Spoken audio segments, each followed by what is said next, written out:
मला या निमित्ताने केवळ एवढंच सांगायचं आहे की या अर्थसंकल्पाच्या माध्यमातून राज्याला पुढे नेण्याचा प्रयत्न आपण केलेला आहे। राज्य पुढे जाण्याकरता सर्वांचंच समर्थन हे अत्यंत आवश्यक आहे।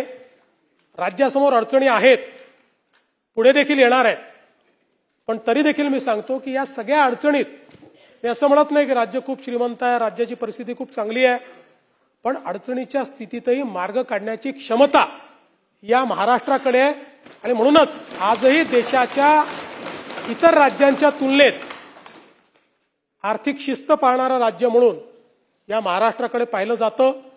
आणि विशेषतः ज्याचा मी उल्लेख केला की आमचे उपमुख्यमंत्री स्वर्गीय अजितदादा पवार यांनी सातत्याने या राज्यामध्ये आर्थिक शिस्त पाळली आणि हा अर्थसंकल्प मांडताना मी देखील त्याच पद्धतीनं त्यांच्याच पद्धतीनं आर्थिक शिस्त पाळत हा अर्थसंकल्प मांडला आहे।